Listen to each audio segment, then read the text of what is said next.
Hello students, आज हमारा 9th class social study का जो सेकंड चैप्टर है what democracy and why democracy, यानी कि लोकतंत्र क्या और लोकतंत्र क्यों। तो देखो, पिछले वीडियो में हमने डिस्कस किया था कि लोकतंत्र के गुण कौन कौन से हैं। आज हम डिस्कस करेंगे कि लोकतंत्र के अवगुण कौन कौन से हैं और फिर हम एक प्रकार से इनका जो तुलनात्मक अध्ययन करेंगे कि लोकतंत्र जो है वो वर्तमान में शासन की सबसे उत्तम शासन प्रणाली क्यों मानी गई है। बेशक लोकतंत्र में कुछ अवगुण हैं, लेकिन उसके अवगुणों की बजाय इसके गुण जो है वो ज़्यादा है, तो वो क्यों है। और फिर हमारा लास्ट टॉपिक रहेगा कि लोकतंत्र का वृहत्तर अर्थ क्या है, उसका वृहत्तर रूप क्या है, या लोकतंत्र का वृहत्तर स्तर जो है हम कैसे बढ़ा सकते हैं। तो सबसे पहले हम देखते हैं कि जो अपना लोकतंत्र है, इस लोकतंत्र के अवगुण कौन कौन से हैं। एक साथ साथ हम डिस्कस कर लेते हैं, फिर इसका हम एक प्रकार से तुलनात्मक अध्ययन करेंगे। तो सबसे पहला है कि लोकतंत्र के अंदर क्या होता है, एक नियमित अंतराल के बाद जो है वो सरकारें बदलती रहती हैं। वर्तमान में देखते हो आप कि अपने देश के अंदर लोकसभा विधानसभा के जो इलेक्शंस होते हैं वो 5 साल के बाद फिर होते हैं। वहाँ पर सत्ता परिवर्तन होता है, अलग पॉलिटिकल पार्टी कभी सरकार बनाती है, उसकी अपनी अलग आइडियोलॉजी होती है, उसकी अपनी अलग विचारधारा होती है, और उसी आधार पर उसकी जो इकोनॉमिक जो पॉलिसीज होती हैं, उसकी जो आर्थिक नीतियां होती हैं, वो उस विचारधारा के ऊपर ही तय होती हैं। तो यहाँ हम देखते हैं कि कई बार हमारी जो सरकारें होती हैं वो सरकारें अस्थिर होती हैं। अस्थिर सरकारें मतलब क्या है कि ये लोकतंत्र के अवगुण में हम कैसे पढ़ेंगे इसको, कि कई बार क्या होता है कि विधानसभा में या लोकसभा में कुछ सरकारें जो हैं वो अपना कार्यकाल पूरा नहीं कर पाती हैं, क्योंकि वो गठबंधन की सरकारें होती हैं। उस गठबंधन की सरकारों में अलग अलग पॉलिटिकल पार्टीज की जो आइडियोलॉजी होती है, जो विचारधारा होती है, वो विचारधारा के लोग उसमें शामिल होते हैं, और ऐसी सरकारें अपना कार्यकाल पूरा नहीं कर पाती हैं। तो उस अवस्था में वो जो पॉलिसीज बनाती हैं, वो नीतियाँ और कार्यक्रम बनाते हैं, वो नीतियाँ और कार्यक्रम धरातल पर नहीं पहुंच पाते हैं, क्योंकि वो सरकारें जो हैं वो आपस में अंतरकलह में इतनी उलझ जाती हैं कि वो रचनात्मक कार्यों की तरफ ध्यान नहीं दे पाती। अपने ही अंतरकलह में कई बार वो इतनी उलझ जाती हैं कि वो रचनात्मक कार्यों की तरफ ध्यान नहीं दे पाती हैं। जैसे आपने देखा हो, सुना भी होगा कि 1977 के अंदर जो जनता पार्टी की जो सरकार बनी थी, वो सरकार अपना कार्यकाल पूरा नहीं कर पाई, और वो सरकार विभिन्न दलों से मिलकर के बनी थी, अस्थिर सरकार थी वो, और उसकी पॉलिसीज की तरफ, वो रचनात्मक कार्यों की तरफ ध्यान नहीं दे पाई। तो वहाँ जो पॉलिसीज होती है, जो बनती हैं, वो उनके अंदर अनस्टेब्लिश होती हैं, वो अस्थिर होती हैं। इससे देश का जो विकास है वो अवरुद्ध हो जाता है, रुक जाता है। दूसरा है जो अस्थिर सरकारें होती हैं, दूसरा इसका कारण है कि जब नियमित अंतराल के ऊपर जो चुनाव होते हैं, आपने देखा हो इंडिया के अंदर समय समय के ऊपर चुनाव होते रहते हैं। कभी किसी स्टेट के अंदर चुनाव होता है, कभी किसी स्टेट के अंदर चुनाव होता है, कभी लोकसभा का चुनाव होता है, कभी राष्ट्रपति, उपराष्ट्रपति, राज्यसभा के मेंबर और स्थानीय निकायों के चुनाव होते रहते हैं। कई बार बाई इलेक्शन भी होता है, उपचुनाव भी होता है। तो आए दिन जो है वो चुनाव होते रहते हैं अपने देश के अंदर। तो उस समय क्या होता है कि हर पॉलिटिकल पार्टी का एक मुख्य ध्येय होता है, और वो मुख्य ध्येय होता है सत्ता प्राप्त करना। तो उसके लिए वो क्या करते हैं, कई बार वो ऐसे व्यक्ति को चुनाव मैदान में लेकर के आती है जिसकी चुनाव की जीतने की संभावना हो, यानी उसके पास अपार संपत्ति हो। तो आपने देखा हो इलेक्शंस के अंदर धन बल और बाहुबल का जम करके इस्तेमाल होता है। इससे क्या होता है, जो ईमानदार छवि का जो व्यक्ति होता है वो उस चुनाव में पार्टिसिपेट नहीं कर सकता, क्योंकि पैसे के अभाव में वो वहां उस पद को प्राप्त नहीं कर पाता है। और जहां भी इलेक्शंस के अंदर जो चुनाव के अंदर पार्टियां, विभिन्न पार्टियां जो है वो खूब पैसा जो है वो खर्च करती हैं, वोटर को लुभाती हैं, शराब पिलाना, वोटरों को खरीदना, या आपने देखा हो जो अपने समर्थन में है ना बड़ी बड़ी रैली ऑर्गेनाइज करना। तो बड़ी बड़ी रैली ऑर्गेनाइज करते हैं तो उसमें काफ़ी पैसा खर्च होता है, साधन वगैरह, व्हीकल्स वगैरह जो होते हैं तो उसमें काफ़ी पैसा खर्च होता है। तो वो एक ईमानदार छवि का व्यक्ति उस चीज़ों को अफोर्ड नहीं कर पाता है। और जब वो चीज़, वो पैसा खर्च करता है तो वो फिर क्या होता है, उससे क्या नुकसान होता है कि उससे करप्शन को बढ़ावा मिलता है, उससे भाई भतीजावाद को बढ़ावा मिलता है। क्योंकि उसको एक तो वो इलेक्शन जीतता गया और फिर अगले इलेक्शंस की वो तैयारी करता है, तो इससे करप्शन बढ़ता है, इससे भ्रष्टाचार बढ़ता है। तो ये इसका सबसे बड़ा अवगुण है। तीसरा है कि इसके अंदर जो भी निर्णय लिए जाते हैं, जो भी फैसले लिए जाते हैं, जो डिसीजन लिए जाते हैं, उनमें काफ़ी डिले होता है, यानी उनमें काफ़ी देरी होती है। आपने देखा हो कि जैसे ट्रिपल तलाक है, ट्रिपल तलाक को लेकर के कब मुहिम चली थी देश के अंदर, कब सुप्रीम कोर्ट ने इंटरफेयर किया। 1986 में जो है साबानो केस आया सामने, फिर सुप्रीम कोर्ट के फैसले को संसद के द्वारा डिसमिस किया गया, फिर उसके ऊपर चर्चा हुई, बहस हुई, और कब जाकर के यानी कि 2019 में आकर के ट्रिपल तलाक को जो है उसके ऊपर कानून बना। इसी प्रकार दहेज निषेध अधिनियम है, या और दूसरे देखते हैं एनआरसी, सीए, इसके बारे में हम देखते हैं तो कब देश के अंदर जो है, या आर्टिकल 370 कब से था। तो हम ये देखते हैं कि जो भी इसके अंदर जो फैसले लिए जाते हैं उनमें काफ़ी देरी होती है। तो इससे क्या होता है कि जो त्वरित जो एक्शन लिया जाए या जो कानून बनाया जाए या संविधान संशोधन किया जाए, तो इससे क्या होता है, उन फैसलों में जो देरी ली जाती है, जो देरी होती है, तो ये इसका सबसे बड़ा अवगुण है कि वहाँ धरातल पर रचनात्मक कार्य नहीं हो पाते हैं। लेकिन हम देखते हैं कि अब हम लोकतंत्र को सबसे उत्तम शासन प्रणाली क्यों माना जाता है, यानी कि इसके अवगुणों को दरकिनार करके, बेशक इसमें कुछ अवगुण हैं, लेकिन यदि हम तुलनात्मक अध्ययन करते हैं तो तुलनात्मक अध्ययन में हम ये देखते हैं कि लोकतंत्र ही शासन की सबसे उत्तम शासन प्रणाली माना गया है। ऐसा क्यों है? तो उसका एक एग्जाम्पल लेते हैं चीन के अंदर, और साथ के साथ हम उसको कंपेयर करते हैं भारत के साथ। देखो, चाइना के अंदर एक दलीय शासन व्यवस्था है, एक दलीय शासन व्यवस्था है। भारत के अंदर बहुदलीय शासन व्यवस्था है। यहां पर एक दल का प्रभुत्व है और वो है कम्युनिस्ट पार्टी का। वहां दूसरा, उस कम्युनिस्ट पार्टी के अगेंस्ट कोई अपोजिशन पार्टी नहीं आ सकती। वहां पर नागरिकों के पास इतने ज़्यादा अधिकार और स्वतंत्रताएं नहीं होती जितनी इंडिया के अंदर है।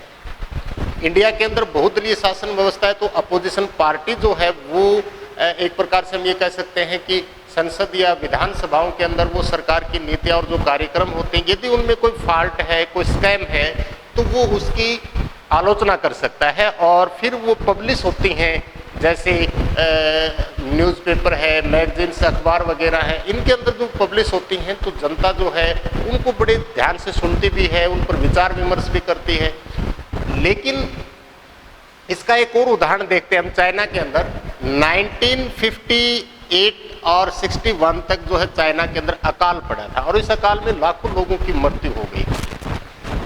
देखो, जहां एक दल की तानाशाही होती है वो सरकारें जनता के प्रति संवेदनशील और जवाबदेह नहीं होती, जबकि जहां लोकतांत्रिक सरकारें होती हैं वो संवेदनशील होती हैं और जनता के प्रति वो प्रत्यक्ष और अप्रत्यक्ष रूप से जिम्मेवार भी होती हैं, वो जवाबदेही भी होती है। उसका एक उदाहरण देखते हैं कि 1958 के अंदर चाइना के अंदर अकाल पड़ा, काफ़ी संख्या में लोग जो है वो मारे गए, जबकि भारत के अंदर उसका सामना नहीं किया गया। ऐसा क्यों था? क्योंकि वो सरकार पहले से संवेदनशील थी, और यदि ऐसी स्थिति आए तो हमें कैसे जो है वो जनता की जो एक प्रकार से असंतोष की जो भावना है, कैसे हम उसको कंट्रोल कर सकते हैं। तो इंडिया के अंदर पीडीएस सिस्टम प्रणाली को अपनाया गया, पब्लिक डिस्ट्रीब्यूशन सिस्टम और सरकारी दुकानों के माध्यम से लोगों को वो अनाज जो फूड ग्रेन्स जो है वो अवेलेबल करवाया गया है सरकार के द्वारा, क्योंकि वो सरकारें जो हैं वो काफ़ी संवेदनशील और जवाबदेह होती हैं। तो इसलिए हम देखते हैं कि जब तुलनात्मक अध्ययन करते हैं तो लोकतंत्र को जो है वो शासन की सबसे उत्तम शासन प्रणाली मानी गई है। दूसरा एग्जाम्पल देखते हैं कि लोकतंत्र ही क्यों, यानी कि लोकतंत्र ही क्यों। तो इसका दूसरा जब उदाहरण देखते हैं हम, तो दूसरा उदाहरण ये है कि लोकतांत्रिक सरकारें किसी भी देश के अंदर जो विविधता होती है या उस देश के अंदर असमानताएं होती हैं, उन विविधता और असमानताओं का आदर करने की भावना बढ़ती है। यानी कि आदर करने की जो भावना है वो भावना सिर्फ और सिर्फ लोकतंत्र में ही संभव है, यानी कि वो भावना लोकतंत्र में ही संभव है। क्यों?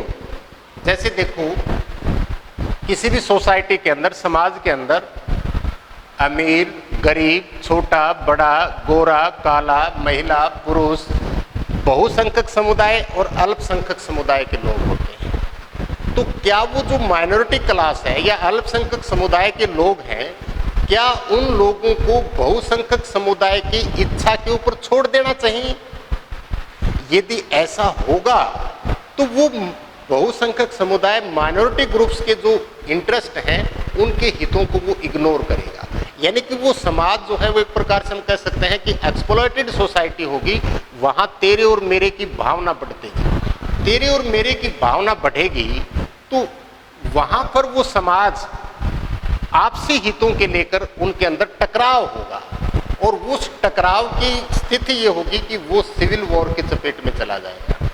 लेकिन लोकतंत्र जो है उन विविधताओं का आदर करता है, उनका सम्मान करता है, उन असमानताओं को दूर करने की कोशिश करता है। क्यों? क्योंकि अपना, जैसे अपने इंडिया के अंदर बहुत ज़्यादा विविधताएं हैं, धर्म को लेकर के, जाति को लेकर के, मजहब को लेकर के, भाषा को लेकर के, इतनी ज़्यादा असमानताएं हैं। क्योंकि अपना संविधान जो है उन सभी जो मान्यताएं हैं, उनके अपने विश्वास हैं, उनके अपने धार्मिक विश्वास हैं, उनकी जो भाषाएं हैं, सभी को आचरण और व्यवहार करने की गारंटी देता है। क्योंकि बहुसंख्यक समुदाय माइनॉरिटी ग्रुप के हितों को इग्नोर नहीं कर सकता, क्योंकि संविधान उनको गारंटी देता है, उनको इक्वल मानता है, उनको बराबर मानता है और फिर उनको एक समान आगे बढ़ने का अवसर देता है, मौका देता है। चाहे वो मुस्लिम्स हैं, सिख हैं, हिंदू हैं, ईसाई हैं या कोई भी भाषा बोलते हैं, किसी भी क्षेत्र में रहते हैं, तो सभी को यहाँ इक्वल माना गया है और सभी के अपने जो विश्वास है, उनके धार्मिक विश्वास है, उनको उनकी स्वतंत्रता दी गई है। तो इस प्रकार हम देखते हैं कि लोकतंत्र में ही संभव है कि हम एक दूसरे की जो असमानताएं जो हैं या विविधताएं जो हैं उनके आदर करने की भावना बढ़ती है। तीसरा कारण ये मानते हैं कि लोकतंत्र ही क्यों। तो लोकतंत्र देखो, जैसे अभी हमने थोड़ी देर पहले डिस्कस किया कि भी इसमें निर्णय लेने में देरी होती है। जहां राजतंत्रात्मक शासन व्यवस्था होती है वहां एक व्यक्ति का आदेश ही सब कुछ होता है, उसकी जुबान कानून बन जाती है। हो सकता है उसका परिणाम अच्छा हो या गलत हो, तो वो किसी के प्रति जिम्मेवार नहीं होगा, वो किसी के प्रति जिम्मेवार नहीं होगा। लेकिन यहाँ पर जैसे देखते हो अपनी संसद के अंदर, विधानसभाओं के अंदर जो भी प्रस्ताव लाए जाते हैं, संविधान संशोधन किया जाता है, कानून बनाया जाता है, तो संसद को अवगत कराना पड़ता है। अपनी जो कार्यपालिका है, जो सरकार है, जो भी वो निर्णय लेती है उसे संसद को अवगत कराना पड़ता है और फिर संसद के अंदर डिबेट होती है, बहस होती है।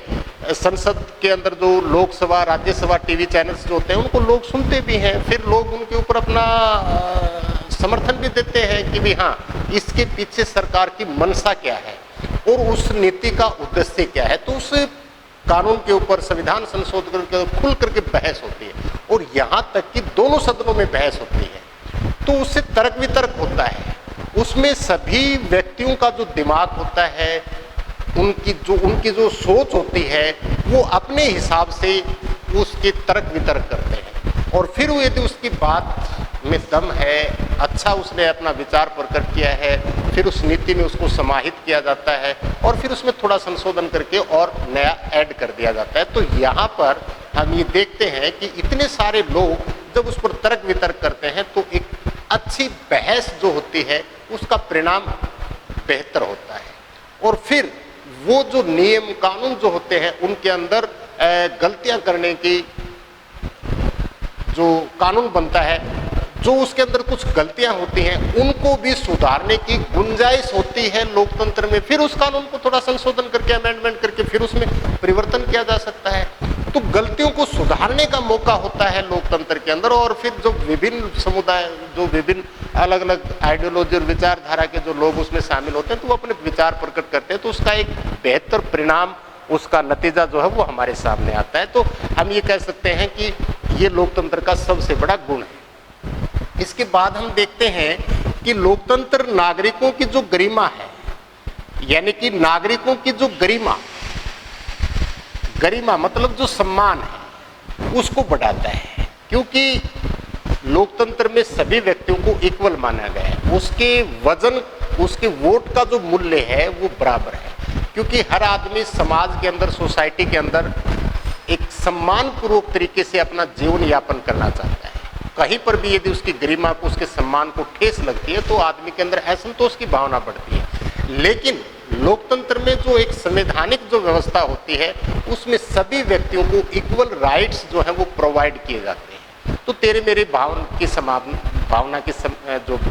तेरे मेरे की जो भावना है उसको समाप्त किया जाता है, तो सभी को इक्वल माना जाता है। और जब सभी इक्वल हो जाते हैं, सभी को चुनाव लड़ने की आज़ादी है, अपने मत का इस्तेमाल करने की है, वो पढ़ लिख करके किसी भी सार्वजनिक पद को प्राप्त कर सकते हैं, घूम फिर सकते हैं, अपने आराधना कर सकते हैं, पूजा पद्धति कर सकते हैं, सभी को इक्वल राइट्स होता है, तो नागरिकों की गरिमा को बढ़ाता है लोकतंत्र। तो इस प्रकार हम देखते हैं कि लोकतंत्र का ही इसमें जो उत्तम शासन प्रणाली है वो मानी गई। इसके बाद हम देखते हैं कि जन सहभागिता,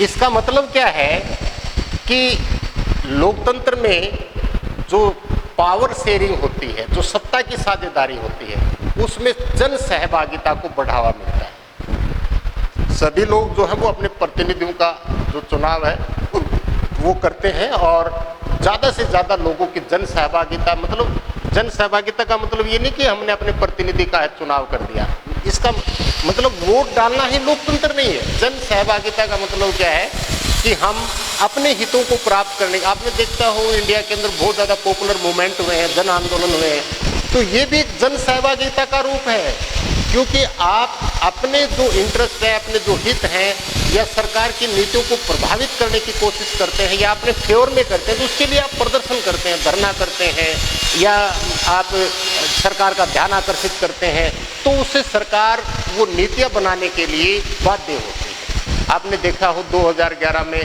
भ्रष्टाचार के खिलाफ जो अन्ना हजारे के नेतृत्व में जो आंदोलन चलाया गया था कि भी भ्रष्टाचार को यदि हमें समाप्त करना, तो ये भी एक जन सहभागिता का प्रकार है, क्योंकि इससे क्या होता है कि आपका जो इनपुट है और सरकार का जो आउटपुट है, यानी कि सिर्फ वोट डाल देना भर ही जन सहभागिता नहीं है, उसके लिए निरंतर आपको जो है वो प्रयास करना पड़ेगा। उसके लिए आप सरकार क्या फैसले लेती है, अखबार पढ़ते हैं, मैगजीन्स वगैरह है, स्वतंत्र मीडिया है, तो इससे क्या है आपकी जन सहभागिता को बढ़ावा मिलता है। तो इसमें हम लोकतंत्र जो है वो जन सहभागिता को बढ़ावा देता है।